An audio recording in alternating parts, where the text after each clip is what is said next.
नमस्कार, स्वागत आहे तुमचं अर्चनाज रसोईमध्ये। आज मी तुम्हाला दाखवणार आहे अळूवडीचा एक प्रकार। अळूवडी वेगवेगळ्या प्रकारची आपण करतो, तळलेली करतो, नारळाच्या दुधातली तळलेली करतो, पण आज मी तुम्हाला दाखवणार आहे नारळाच्या दुधातली अळूवडी। त्याला कोण कोण पातवड म्हणतात किंवा रसातली अळूवडीही म्हणतात। पण हे कुठे सगळं शक्य असतं? फक्त अर्चनाज रसोईवर। नारळाच्या दुधातील अळूवडी करण्यासाठी लागणारे साहित्य बघूया। साधारण 7 ते 8 आपण अळूची पानं घेतलेली आहेत। एका नारळाचं घट्टसर दूध, 1 वाटी चण्याचं पीठ, 1 कांदा बारीक चिरून, 1 टेबलस्पून गूळ घेतलेला आहे, 1 टेबलस्पून लसूण बारीक चिरून, कोथिंबीर तुम्हाला लागेल तेवढी, साधारण 3 टेबलस्पून चिंचेचा कोळ आहे, 1 टेबलस्पून मिक्स मसाला, अर्धा चमचा हळदी पावडर, पाव चमचा हिंग, मीठ चवीप्रमाणे, पाणी आणि तेल। आता आपण करायला सुरुवात करूया। नारळाच्या रसातली अळूवडी करण्यासाठी सगळ्यात प्रथम आपण काय करायचं आहे, आपण अळूच्या पानाला जे आपण सारण लावणार आहोत ते आपण तयार करून घेऊया।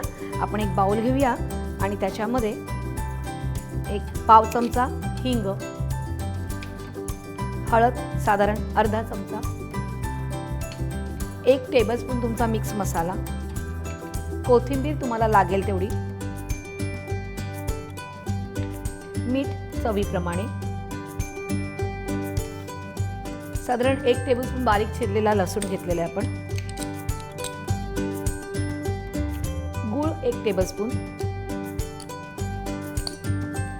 चिंचेचा कोळ साधारण 3 टेबलस्पून, 1 बारीक चिरलेला कांदा आहे। हा तुम्हाला चिरायचा नसेल तर तुम्ही किसला तरीही चालेल। 1 वाटी चण्याचं पीठ, 1 टेबलस्पून तेल घेतोय आणि लागेल तेवढं पाणी। आधी पाणी थोडंसंच घालायचंय, सगळं मिक्स करायचंय। आपण हे मिक्स करून घेतले। आता आपण आपली पानं घेऊया आणि त्याला लावून घेऊया।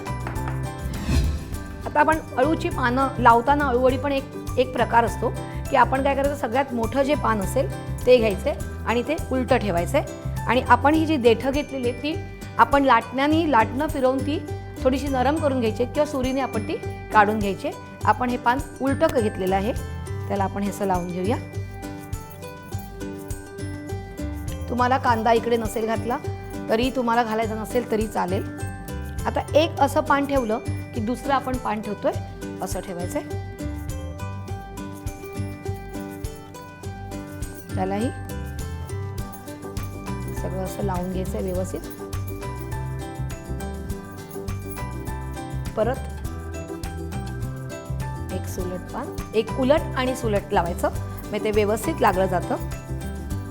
अळूची वडी म्हटलं की कसं येतं आपल्याला, एक बाबा आज अळूची वडी करायची आहे, पण बघा आपण सगळी तयारी जर पूर्वतयारी तुमची असेल ना तर आपल्याला काहीच वेळ लागत नाही। आणि आता ही आपण वाळून घ्यायची आहे। आधी असं साईडने पूर्णपणे वाळायचे, नंतर इथून वाळायचे पूर्णपणे। थोडंसं चण्याचं पीठ लावून घ्यायचं साईडने आणि मग पहिल्यांदा ही अशी फोल्ड करायची। पूर्णपणे अशी फोल्ड केल्यावरती पुन्हा आपला जो मसाला असेल राहिलेला चण्याचं पीठ तो सगळा लावून घ्यायचं आणि मग त्याची अशी गोंडी करत जायची। आता ही जर तुमची अशी राहत नसेल तर तुम्ही ह्याला दोरा बांधला तरीही चालतो, पण आता आपण ही रसातली करायची। जर उकडायची असेल तर अशीच गोंडी करून तुम्ही तुमचा लाडूचा करंडा असतो, म्हणजे आपण जे इडली भांडं वगैरे असतं त्याच्यामध्ये आपण ते घालून उकडवू शकतो। अशा प्रकारे हे सगळं लावून घेतलेलं आहे। अळूवडी आपली बांधून तयार आहे। आता आपण ती अगोदर काय करूया, कापून घेऊया।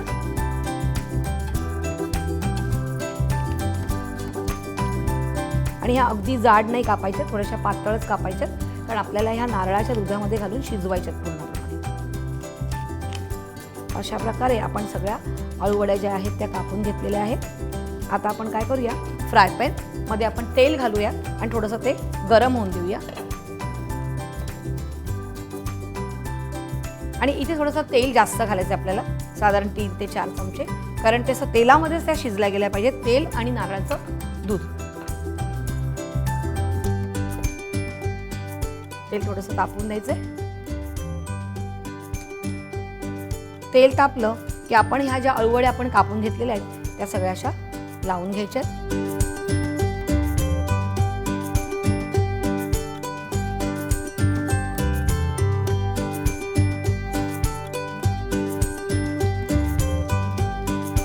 आणि एक थोडा वेळ ह्या अशा थोड्या शिजून द्यायच्यात आपल्याला. म्हणून आपण थोडा वेळ जरा झाकण देऊन आपण अशाच ठेवायच्यात. त्या थोड्या शिजल्या की मग त्याच्यात आपण घट्ट जे नारळाचं दूध केलेलं आहे ते आपण त्याच्यामध्ये घालून पुन्हा आपण शिजवणार आहोत.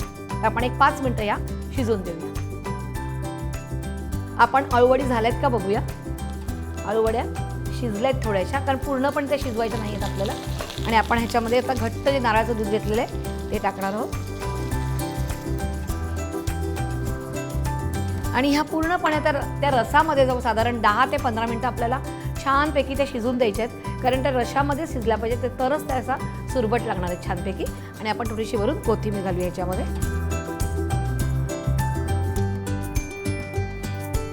आता या साधारण 15 मिनिटं होऊन द्यायचे आहेत आपल्याला.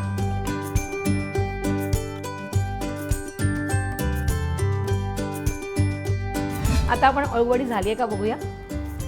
आपला नारळाचा रस थोडासा आटून झालेला आहे. आता आपण ती प्लेटमध्ये काढून घेऊया.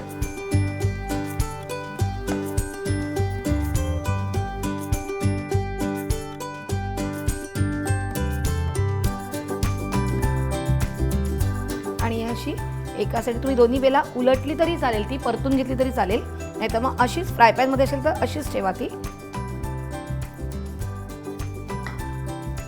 आणि ह्याच्यावर थोडीशी कोथिंबीर मला वाटतं आवश्यकता नाही आहे, पण एक सवय झालेली आहे मला की प्रत्येक पदार्थाला कोथिंबीर घातली की तो पदार्थ हसतो असं वाटतं. मस्तपैकी नारळाच्या दुधातली अळूवडी तयार आहे. खूप सुंदर सुगंध सुटलेला आहे आणि ती गरम गरम आणि तिची खरपूस मस्त होते ना. आणि त्याचा तो नारळाचा सुरबट असा मस्त ती जी चव लागते मला तर खूप आवडते. मला आता राहवत नाही आहे. तुम्ही लगेच सबस्क्राईब करा कुठे, इंडिया फूड नेटवर्कवर. आणि तुमच्याकडे काही छान छान रेसिपीज आहेत मला माहिती आहेत. लवकरात लवकर फीडबॅक द्या आणि त्यासाठी बघत राहा अर्चनाज रसोई.